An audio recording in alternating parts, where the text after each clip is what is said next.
Greetings, fellow time travellers. As always, it's wonderful to know that you're alongside for this journey through space and time.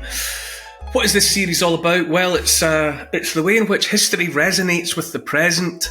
This is a big one, this particular episode coming now.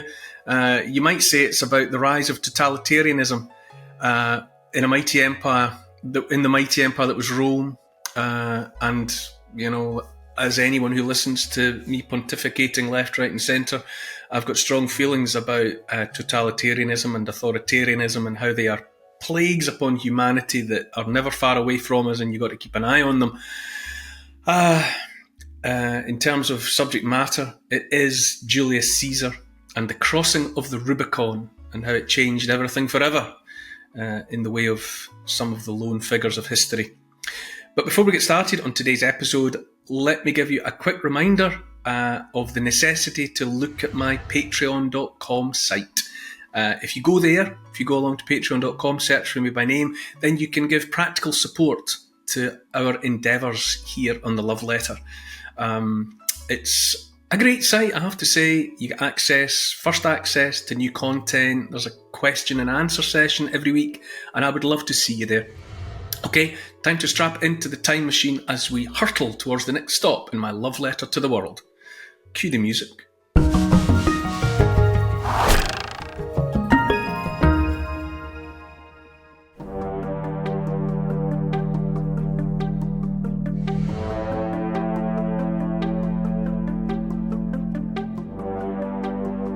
When they sense the exhaustion, they can smell it like blood in the water, and they capitalise on it.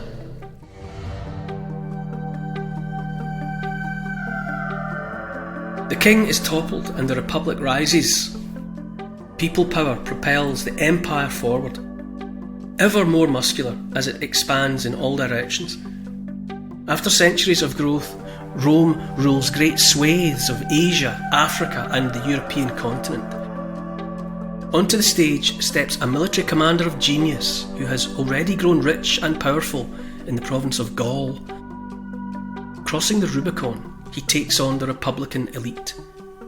He claims Cleopatra as a lover and sweeps to victory, bringing totalitarianism to Rome. Endeavouring to understand history in hopes of illuminating the future, I'm Neil Oliver, and this is my love letter to the world.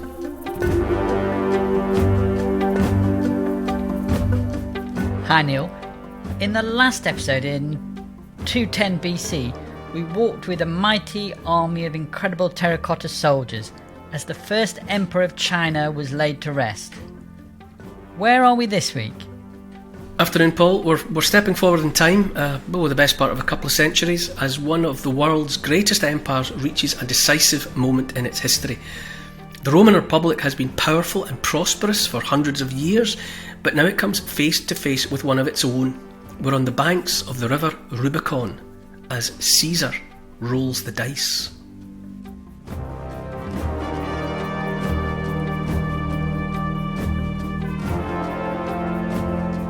The moment in question, the moment in the story of the world, is Julius Caesar crossing the Rubicon.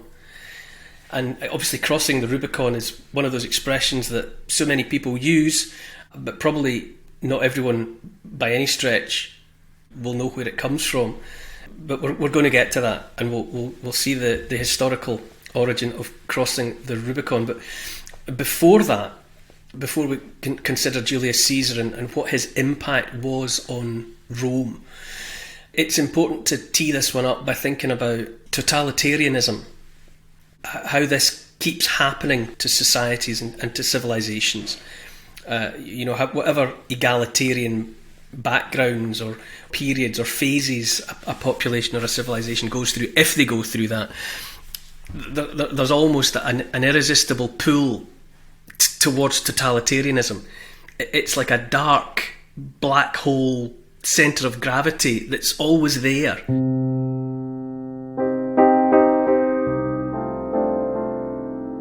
Whatever people try to do in terms of equality and democracy and caring, sharing, entropy gets into the system or is in the system, and everyone gets too exhausted, and someone takes that society by the scruff of the neck as a dictator of some sort, and the whole thing, all the power centralises. People have studied it, political philosophers and the like have studied how this happens over and over again. The principle of anacyclosis, the idea you go from something benevolent to something corrupt and totalitarian, and then you get back to something nice again. Well, one of those who contemplated how this, I refer all the time to Erich Hofer, The True Believer, and this is a book about how mass movements get going. And so he deals with how totalitarians and authoritarians periodically get a grip of society and make people do what they want. And another writer of note was Hannah Arendt. She was a Holocaust survivor. She went into and came out the other side of the camps in the 20th century under the Third Reich. And then after that, she became a political philosopher. And she was a witness to, not in the legal sense, she was there to watch the trial of Adolf Eichmann. And Eichmann was one of the high-ups in the Third Reich. He was you might say he was an administrator. He was an organiser of the genocide of the Jewish people. He was the one that looked after the logistics and made it possible, made it happen. When you think about the scale of that operation, moving hundreds of thousands and then millions of people around with the express intention of killing them. So Adolf Eichmann was captured after the war and went on trial. And Hannah Arendt watched the trial, and she famously wrote about the banality of evil. Actually, it got to the point in the aftermath of what she wrote that she was being accused of almost being an apologist for Eichmann, because she described the way in which anyone, in a sense, could become part of something like a genocide just by becoming an administrator, a coordinator, and ceasing to see the human element of what was involved. There was a lot of controversy around it, but anyway, the banality of evil, everyone's heard about it. But Hannah Arendt wrote about how, within the context of all of that, she wrote about how totalitarianism, it begins with mass contempt for society as it is. People get tired of the status quo, and an idea appears almost overnight, almost like a mushroom. This idea appears that we've got to have change. Things must change, no matter what. It doesn't really matter what, as long as we get change, as long as we get something else. Anything's better than what we have right now. And so, in that atmosphere, would-be totalitarian rulers, they sense the zeitgeist and they organise the sentiment, this desire for change, and they articulate it. They give speeches and they put into words a possible utopian future, and the people, or enough of the people, come to love it. And before you know where you are, you've got a mass movement moving towards something like communism or the Third Reich. This is how these things are done. And at the moment, right now, the trust in leaders is failing all over. There are leaders who are under attack, metaphorically speaking, for what they've been up to in recent times. You think about Justin Trudeau in Canada, and Jacinda Ardern in New Zealand, and Emmanuel Macron in France, and others besides. People are fed up. Not everyone, but in a lot of societies. Right now, this week, Giorgia Meloni in Italy has sensed a desire for some kind of change. So there's a period of flux and a desire for changes out there. And trust in a lot of leaders who've been around for a while is guttering. Like a candle flame that's starting to drown in its own wax. You can see these lights just about to go out. And so there's calls for change all over the place. So it's interesting in the context of looking at the past. It's interesting to note that some of the same elements, ingredients for change, are here now. They're here now in the West. Society's getting exhausted with itself, and confidence in the way things have been, the way things used to be, it's on the wane, and it's an interesting and a dangerous time. Let's now get into the historical context of Julius Caesar. We've spoken previously about when Rome got rid of its last king. There had been a monarchy in Rome, but they got sick of them because they were corrupt and more corrupt, and eventually they drove the last king of Rome away with all his family. And Rome became a republic, res publica, the business of the people, and the onus on running society came to the individual and the collective people. Democracy in whatever form, people managing their own affairs. And what evolved in Rome in the aftermath of the kings, the republic took the form of rule by the Senate, and the Senate was like a parliament, like a coming together of figures who would make decisions. And above the Senate, there were two consuls who were elected annually, and these were men who were experienced, military men, older men, who'd seen life, who'd run provinces, who had governed and commanded armies and whatever. There would be two consuls for a year. Underneath them there was the Senate, and beneath the Senate there was a complicated and really quite an intricate system of government evolved with, to some extent, checks and balances, mechanisms in place to try and stop any one individual or any group of individuals taking power and holding power for too long. Everything had a best before date on it, a use by date after which those individuals would be replaced. And under that republic, the shadow of Rome started to spread over more and more of Europe and the old world. The system worked because at heart Rome wasn't too fussy about trying to micromanage every moment of every street and every field and every house that was falling under its shadow. Broadly speaking, if the provinces and the people thereof paid their taxes, sent gold back to Rome when requested, when required, and if they sent men to serve time in the legions, they were pretty much left to get on with things as they wanted. So Rome wasn't trying to impose stark uniformity. There was leeway as long as people did certain things. Pay your taxes, send men, offer up slaves, that kind of thing, and you'd be left to get on with it. There was a neighbouring empire run from Carthage in what is now Tunisia in North Africa. This was an empire that had been sort of seeded and had been left behind by the Phoenicians.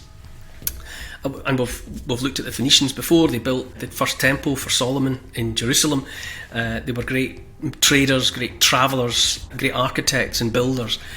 And by the middle of the 3rd century, before the birth of Christ, Rome and Carthage, Rome and that Phoenician empire were kind of bumping up against one another unhappily, vying for overall control of the Mediterranean world.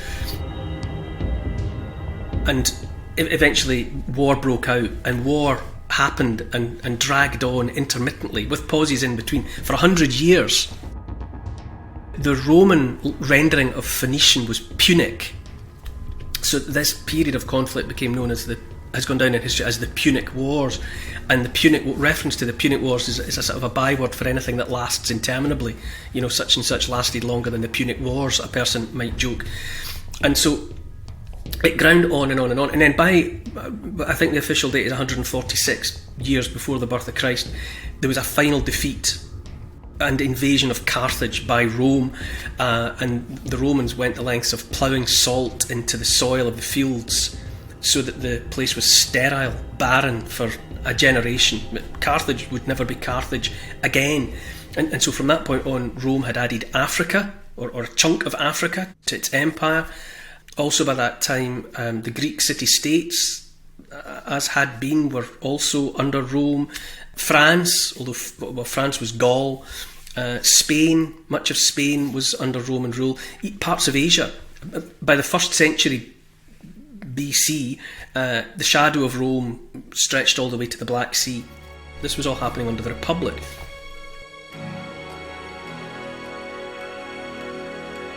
So it lasted a long time, and yes, the Republic lasted for centuries.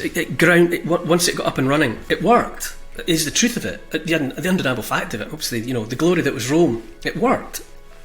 And it threw up these iconic figures like Marius and Sulla and Pompey, great leaders of men. Some of the first name gang, some of the people that just go down in history with only one name, like Beyonce. So you've got these figures, and then comes the daddy, Julius Caesar. He's a nephew of Marius's wife. When he comes in, when the spotlight turns on him, that's all anybody knows about him, you would say. And he gets a shot at being consul. In 59 years BC, Julius Caesar gets to be one of the consuls, one of the two people in charge of the Senate. That period of consulship, I think that's a word, is followed by 7 years in command of the army of Gaul, what we know as France.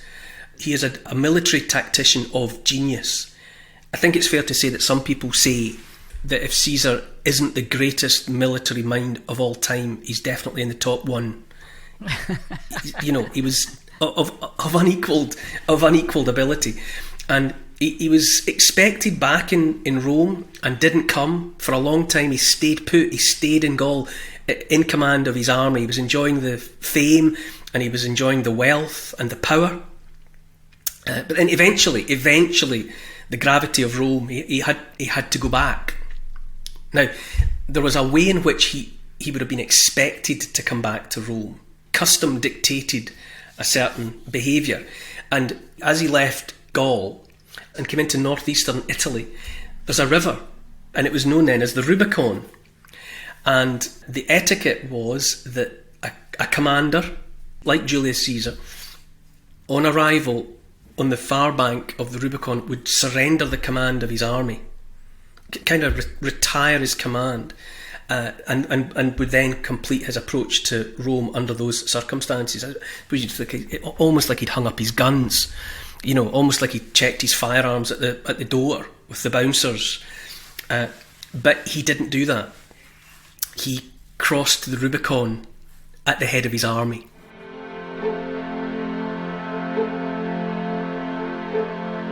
So that's what crossing the Rubicon means, because once he splashed ashore on the near side, if you like, there was no going back. He had crossed the Rubicon, and he had set in sequence events which would just have to play out now. And the moment within the moment, in terms of the story of the world, is that he apparently said, barely overheard, possibly more for himself than for anybody else, the die is cast. I've rolled the dice now. This is it. Interestingly enough, no one's quite sure now which river in the northeast of Italy was the one that the Romans were calling the Rubicon.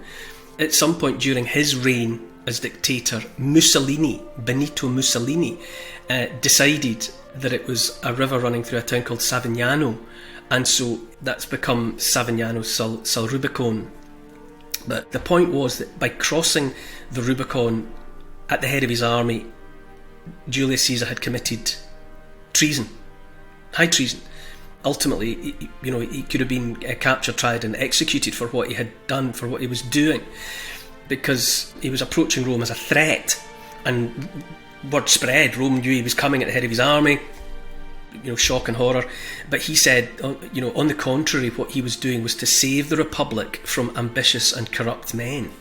He said, in his own defence, that he had justification. He was coming to preserve and to save the Republic. Pompey, the aforementioned Pompey, was sent to deal with him. Pompey was another great general, a great commander with successes behind him. Caesar outfought him and outthought him every step of the way, eventually chased him all the way to Egypt, and Pompey was murdered in Egypt. And that was it. At this point, Julius Caesar is, he's hard to challenge. He has asserted his dominance. It was at that time famously that he got together with Cleopatra, the pharaoh, the queen of Egypt. He got together with her, although some people speculate that actually the prime mover in that assignation was Cleopatra herself. But there we are. It's now 45 years before the birth of Christ. It's just 4 years since he crossed the Rubicon, and he's voted dictator for life. Julius Caesar is awarded a hitherto sort of unthought of title, I suppose, dictator for life. He's king of Rome in all but name. After all the centuries of republic, in every way that matters, Rome's got a king again, and it's Julius Caesar. So this is how totalitarianism comes: when too many people decide, accept, I don't know, possibly do no more than drop their shoulders as though tired of what they have. It no longer means anything to them. Whatever inherent value their society's structure and meaning had is gone. People just let it go because they want something new. And when someone charismatic offers the something new in the way that Julius Caesar did, well, it turns out people sometimes go along with it. It's fair to say, though, that Caesar didn't kill the Republic of Rome. The Republic was dying. The Republic was bleeding from 1,000 cuts anyway. Because people were exhausted by it. But having said that, he was murdered. Caesar was murdered on the floor of the Senate, famously, on the 15th of March, the Ides of March, 44 BC. And then the people, Brutus and the rest of them that conspired and did the deed, they were, those with blood on their hands were soon chased down and killed anyway. But the bigger point really is that, as Kenneth Clarke, who I've referenced before, not the MP, but the art critic and historian Kenneth Clarke, said that civilization collapses in itself ultimately because of exhaustion and loss of confidence. A population loses confidence in its society, in its philosophy, its laws, everything. Everything is suddenly unsatisfactory and anything new is what's desired. So when Caesar crossed the Rubicon, he said the die is cast. That was the moment in the story of the world. And the die was cast. Everything was different now.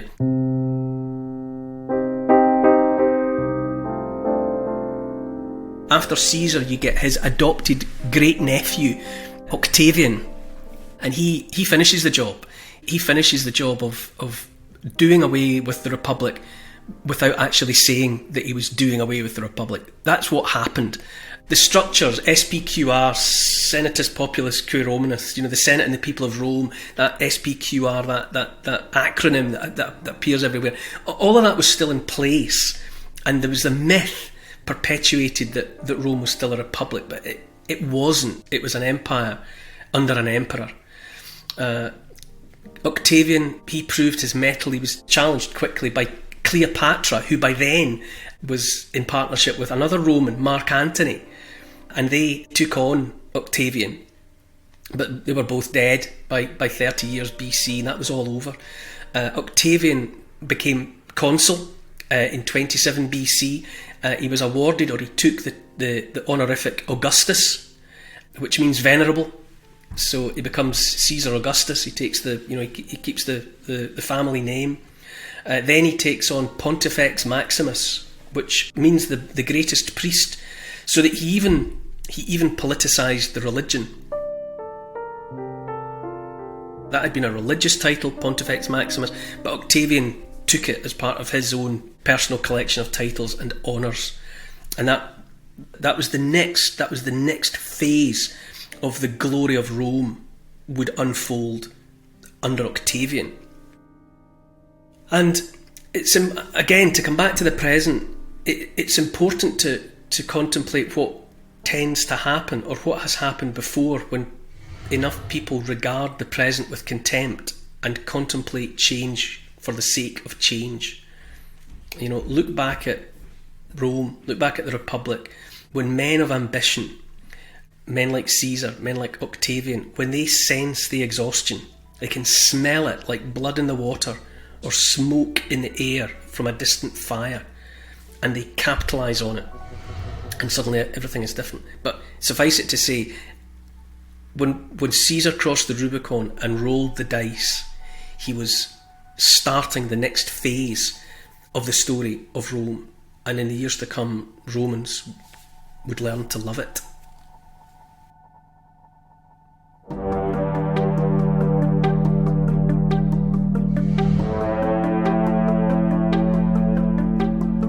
The struggle between stability, chaos, and new order is a constant story. The choice, submitting or resisting, between kneeling or standing.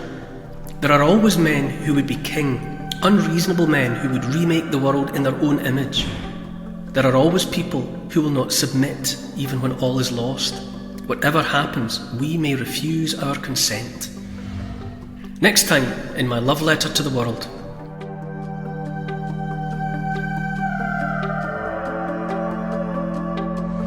To help support this podcast and to get access to new and exclusive history and comment vodcasts every week, sign up to my Neil Oliver Patreon site. It'd be great to see you there. Check out the Instagram account called Neil Oliver Love Letter. My YouTube channel is simply called the Neil Oliver Channel. And to help build this podcast, please tell your friends about it. Get them listening and write a review to convince the online crowd that they should join us. For further reading about these moments in time, you could try my book. It's called The Story of the World in 100 Moments, and it's published by Transworld. Neil Oliver's Love Letter to the World is produced by Paul Ratcliffe and Neil Oliver for Catnip Inc. Music is composed by Milo McKinnon. Social media and YouTube producer is Oscar CFR. Additional research is by Evie, Lucian, Archie and Teddy. Finance is by Catherine and Trudy. Post-production is by Althorpe Studios and the graphics are by Paul Plowman. Thanks for listening. This has been a Catnip Inc. Podcasts production.